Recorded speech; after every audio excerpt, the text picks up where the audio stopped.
Hello beautiful soul! Welcome back to my channel. This is my channel from Japan, Kabayan Capricorn. This reading is for you. Tingnan natin na iyong March 22 to 28, 2026. Maraming salamat muna sa mga subscriber, new subscriber, cross-watcher. At sa mga bagong pasok dyan, welcome na welcome kayo sa bahay ni Ate Aimee. Salamat din sa naktaba ng puso ninyong mga comments. At sa mga nagpa-personal reading, marami pong salamat. Kung gusto nyo na energy nyo lang talaga, ang gusto nyo makuha natin, all the details is in description below.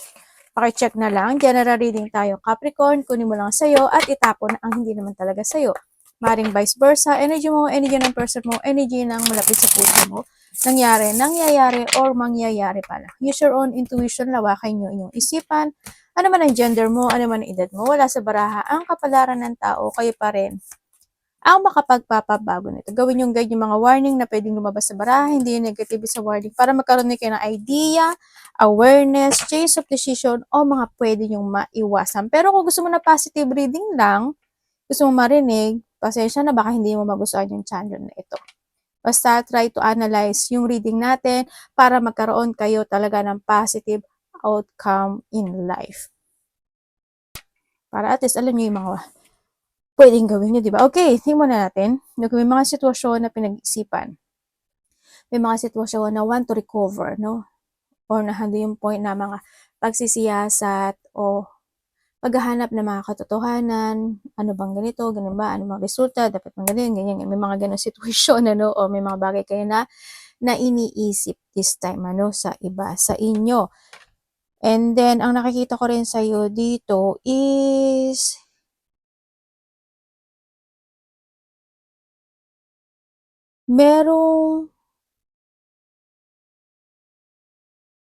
may tao na magbibigay ng advice.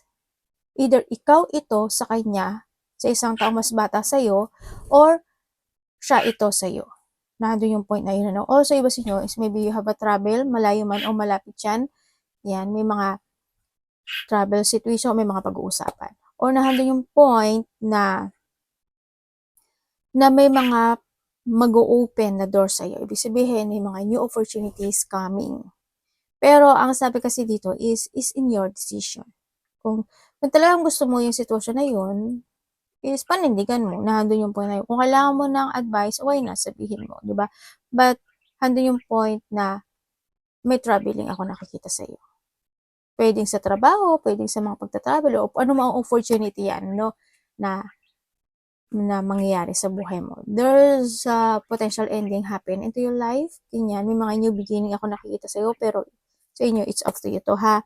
May mga pag-aaral ako nakikita. Either may pag-aaralan ka, mag-aaral ka ba, may pag-aaralan ka ba, may sisiyasatin ka ba, o may mga aalamin ka, no? O mga pinag-aaralan na situation. And then, handito rin yung point na merong tao na maaring mas bata ito sa'yo na magkakaroon ng communication kayo. Pwede makaka-receive ka lang ng text message sa kanya, or ikaw yung magte-text message, or kaya naman is magkakaroon ng conversation within the 11, mga ganyan, days, weeks, or months man siya. Sinakita ko dito. Or maybe is within the 11 days, 11 weeks, or 11 months is meron kang marireceive na you're receiving something. Hindi ko alam kung messages, papers, documents, or kung ano man yan. May ganun sitwasyon ako na nakikita sa iyo.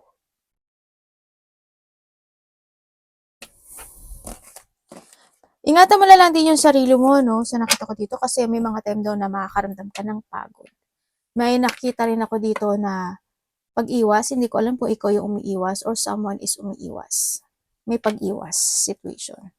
1, 12, 21, 24, 29, Libra, Pisces, Aries, Leo, and Gemini. Okay.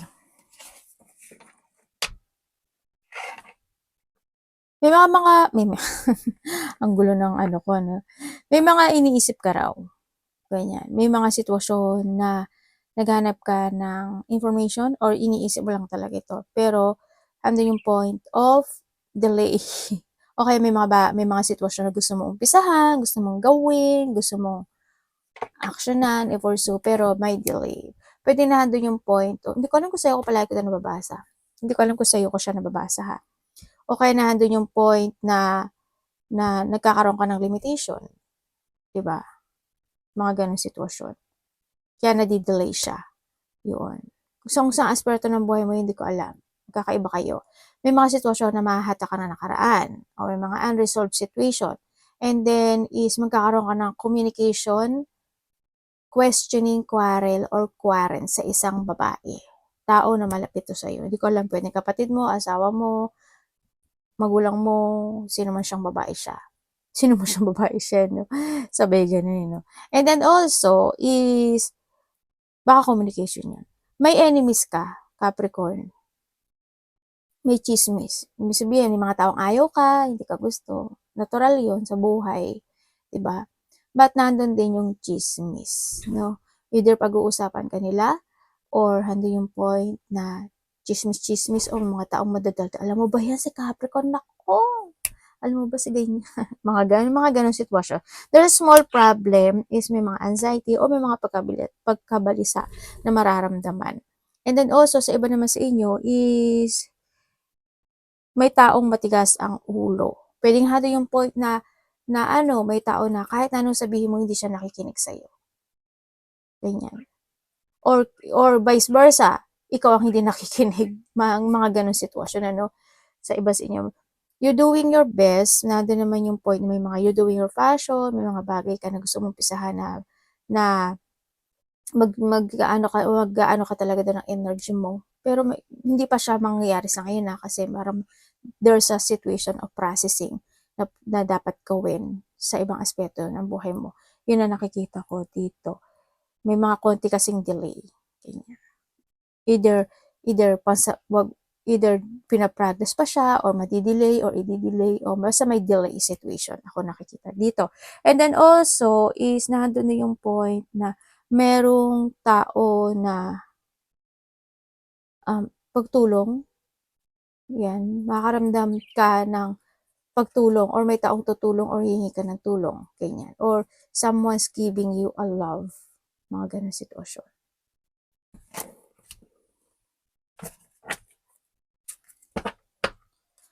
Dito naman, kung kayo is may third party dito. Sa iba sa inyo dito. May sabihin, halimbawa, yung karelasyon mo is, sabi niyo wala na sila, ganyan. Hindi ko nakikita yung, alam mo yung papasok sa, lalabas sa kabila, sa tenga, lalabas sa kabila, na doon sa point na yun. Or yung point na, uulitin niya to ulitin, yung sitwasyon, kasi may boundaries na siya sa'yo. Maring na doon sa point. Or maybe this is you, Palagi niyo tatandaan na vice versa kasi hindi ko binanggit ang pangalan mo. Okay? Tingnan natin energy mo.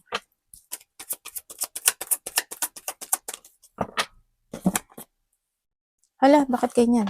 Energy mo, yan agad. Ano yun? Ano yan, universe? Ang dami naman.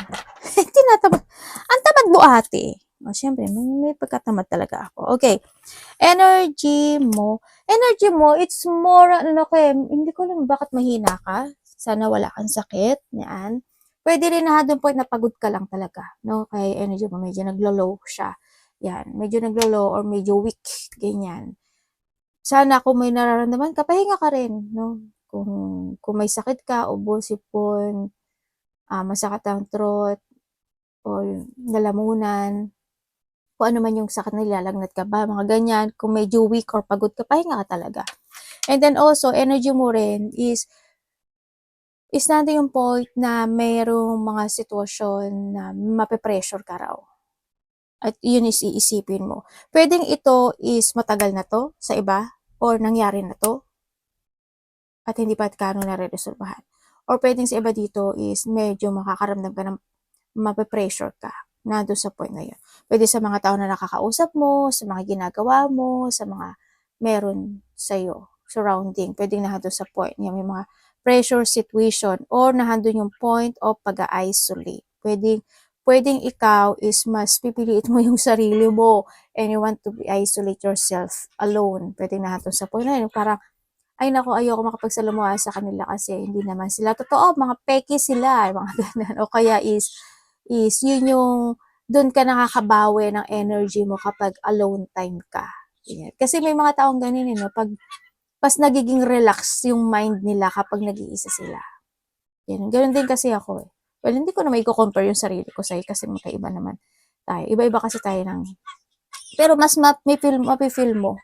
Iba kasi, di ba, yung relaxation nila is together with a friend, ganyan. Yung happy-happy, inuman, party-party, mga ganun, di ba? Yung iba yung ganun eh. Pero may mga tao din naman na tulad mo, di ba? Mas nagkakaroon, para nagre-recharge ka kapag mag-isa ka. Para nakakaramdam ko talaga ng peaceful of mind pag mag-isa ka. Nandun sa point na yun. Yun na nakikita ko sa yung energy. And also, nandun na yung point na may sinasabing kalakaran. Hindi ko alam in what way yung kalakaran na sinasabi na yun. Siguro, when it comes sa trabaho mo or sa relasyon or sa pamilya, pwedeng nandun sa point na yun. Pwedeng dun ka na-pressure, ganyan, or may mga kalakaran na gusto mo, na inaalala mo, gusto mo ayusin, or may mga situation na gano'n. Or nahando yung point sa iba sa inyo na may mga bagay na iintindihin mo na lang. O pipilitin mo intindihin yung situation. Nando sa point na yun. Ano ang parating kay Capricorn? Ano pong parating kay Capricorn? Kuhanin mo lang yung sa'yo dyan, ha? The Star. Ano po yung star sa kay Capricorn na parating? Star. Two of Swords? Ano yun?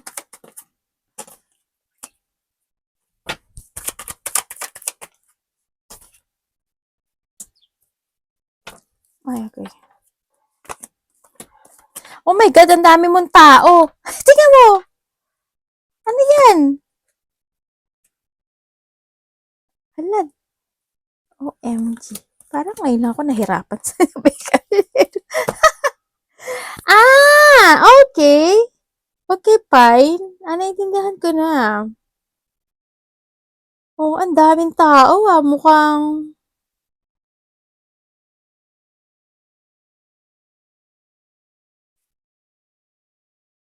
Daming tao. Parating sa'yo. Magbabago daw yung buhay mo eh. Within the 3 days, 3 weeks, 3 months. May blessing na darating sa'yo. Ay, 3 days, 3 weeks, 3 months. Or pwedeng 3 hours, no? 3 minutes, 3 hours. O sa may mga taong lalaki. Hindi ko alam kung sino yung mga taong to, pero mabibigatin to as in bigatin. Itong mga tao na to bigatin, hindi ko alam kung sino sila sa buhay mo. Pwedeng isa dito. Kasi matataas silang tao. Yan. Hindi ko alam kung ano yung connection nitong tao na to. Pwedeng bagong makikilala or ito yung mga tao na tutulong sa'yo para makapagsimulang muli or sila yung mga tao na makakatulong sa'yo na para maresolbahan o lumaya sa isang bagay o sa isang sitwasyon mo sa buhay mo. Pwede na doon sa point na yun. Kumbaga, o pwedeng sila yung mga tao na makakatulong sa'yo to end something into your life. Pwedeng sila yung part of that situation. Pwedeng nandun sa point na yun. May taong buntis.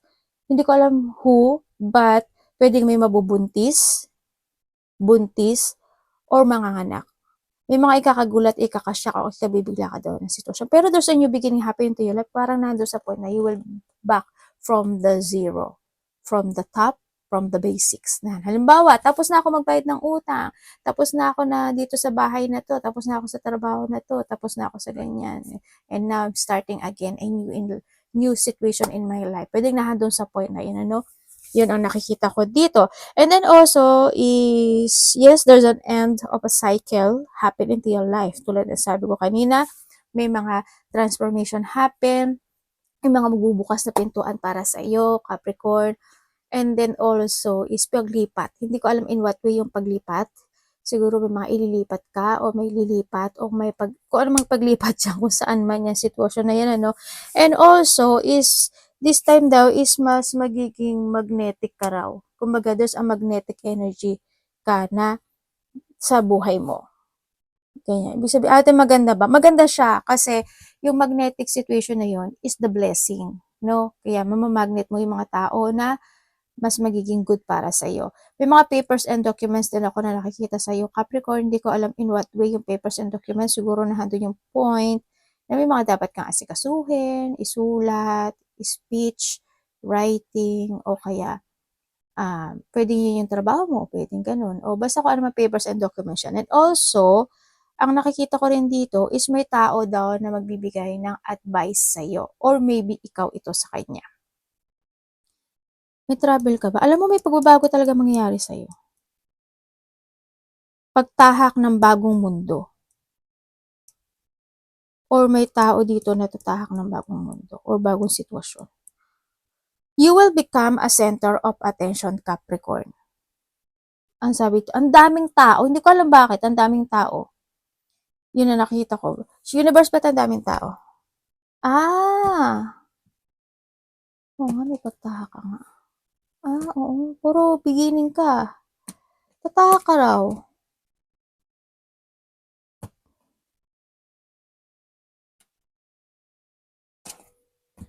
Okay. Oo nga, you will become a center of attention. Okay.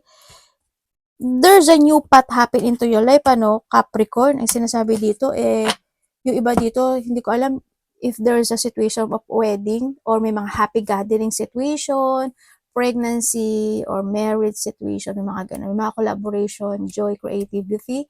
Ako nakikita, or may mga receiving situation Hindi ko alam kung may marireceive ka or ikaw ang magbibigay. Basta there's a receiving situation. Ako na nakita and may mga acceleration, cooperation, situation, victory and success. Yun nga tulad sabi ko, you will become a center of attention, pag-uusapan ka, o may mga recognition sa iba happen, no? Halimbawa, sa pamilya mo may recognition, may mga papuri, pasasalamat, happen into your life, pwedeng nandun sa point na yun.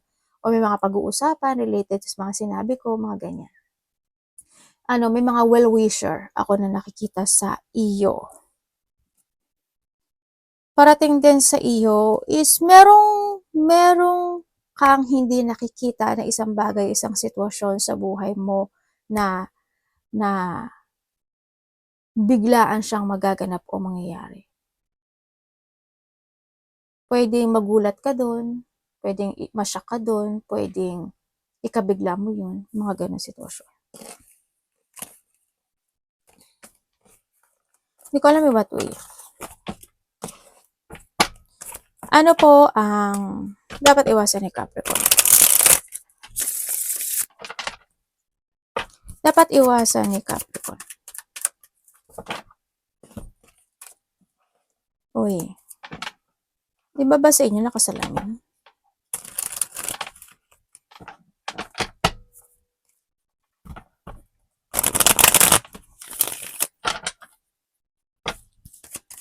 Dapat iwasan niya po. Kung nababagalan kayo, syempre, use your intuition, use your intellect, ganyan, no? Okay.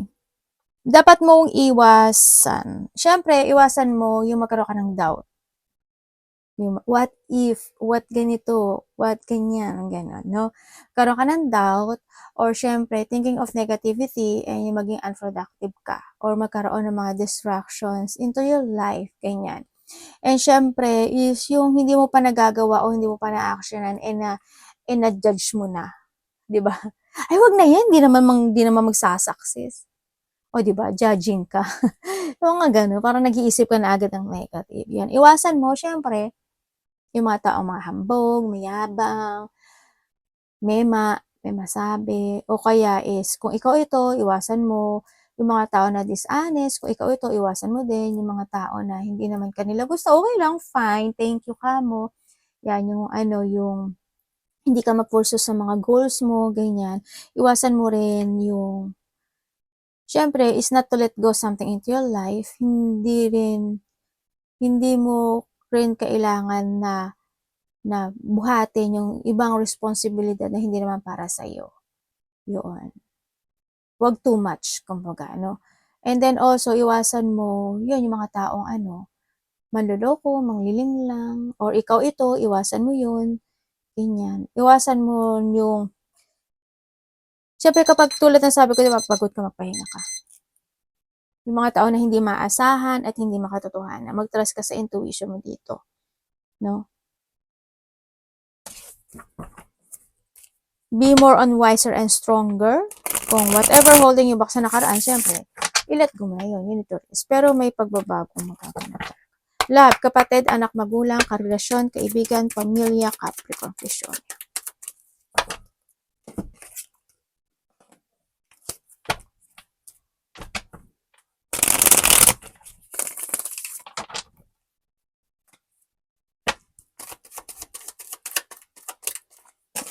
When it comes sa love,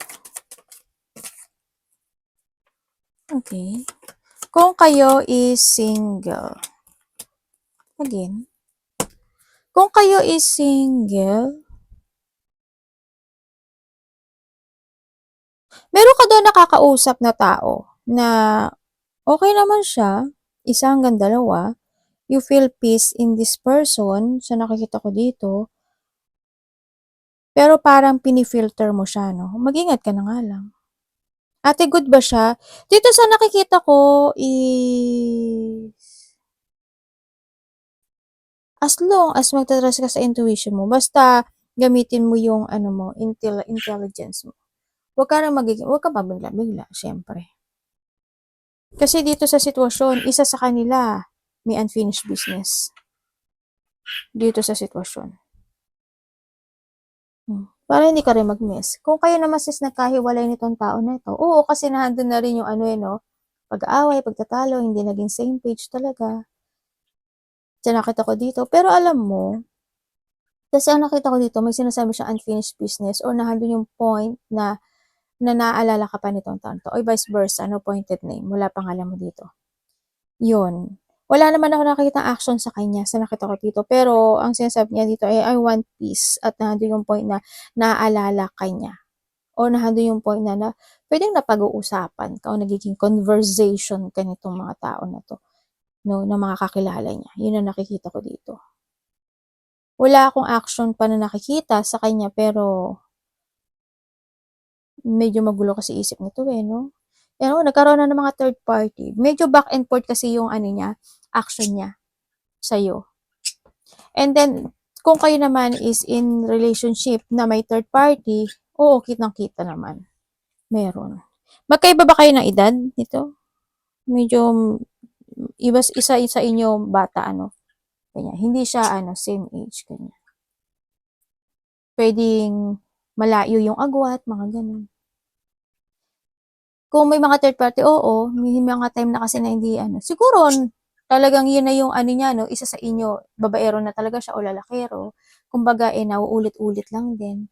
Andun lang yung point na kahit na kung hindi mo man siya na nabubuking pa, nabubuking pa sabay ganun Pero alam mo no? Kasi nandun ka sa point na patient dito sa sitwasyon.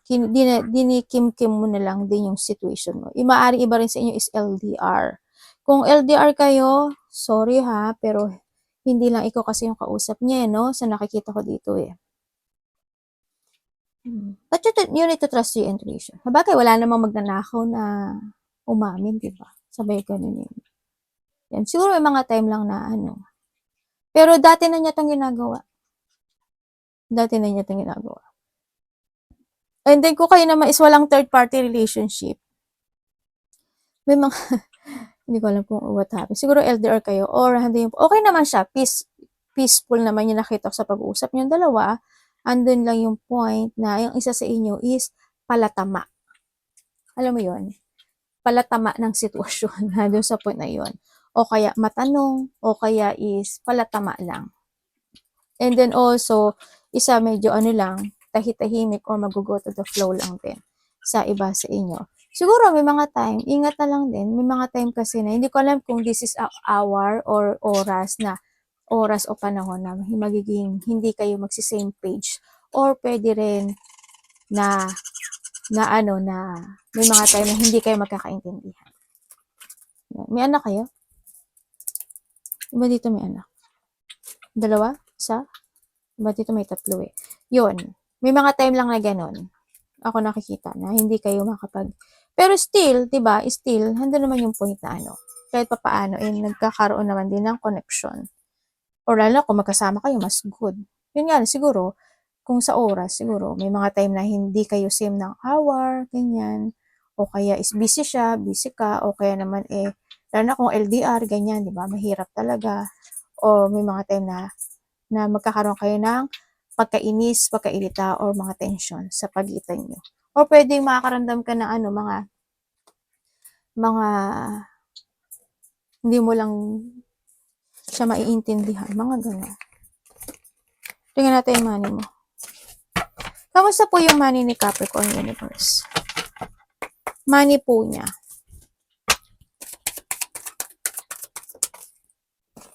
Huy, huy, huy. At ito.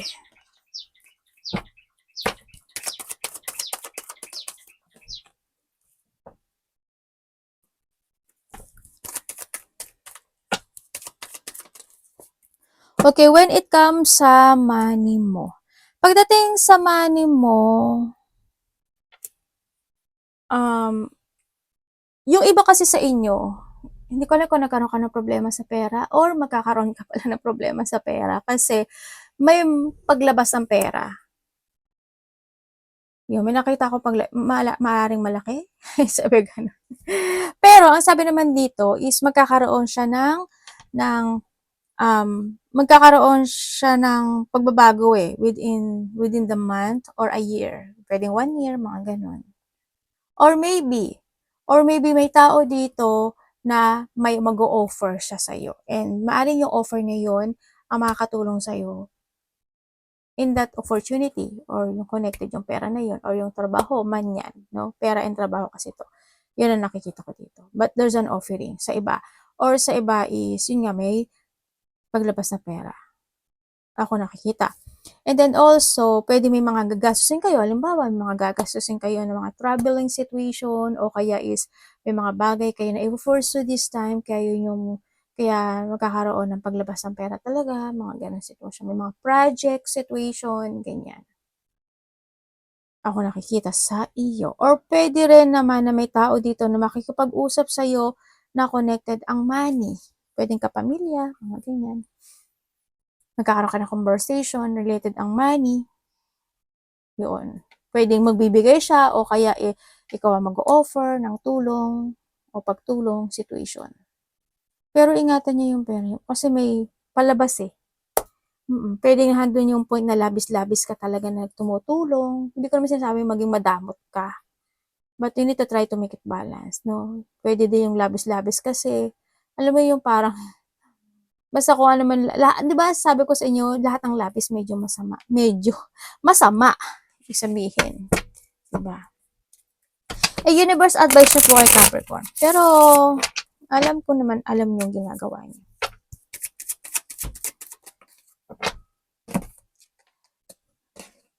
Sana, kasi dito may nakikita ako na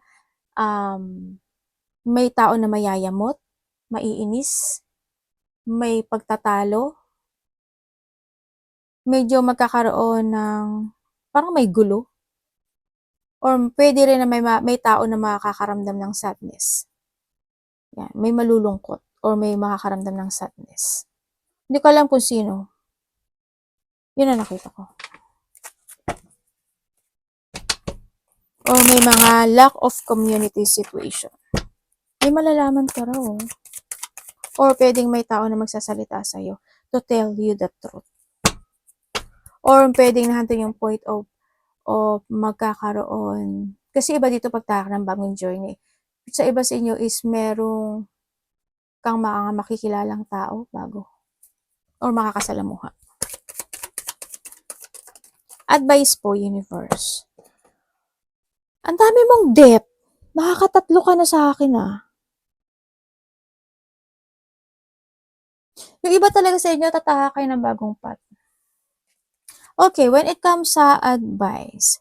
When it comes sa advice is kailangan mo daw ng determination. No? Kailangan mo daw mag-focus, kailangan you have a system or structure in life, or you need to use your wisdom, katalinuhan o karunungan para magkaroon ng mga clarity in life na sinasabi dito. May mga bagay din daw na kailangan mo mag-continue to pursuing, no? Andun yung point na yon. May mga bagay na kailangan i-transform, baguhin, i-let go, isaayos, mga ganyan.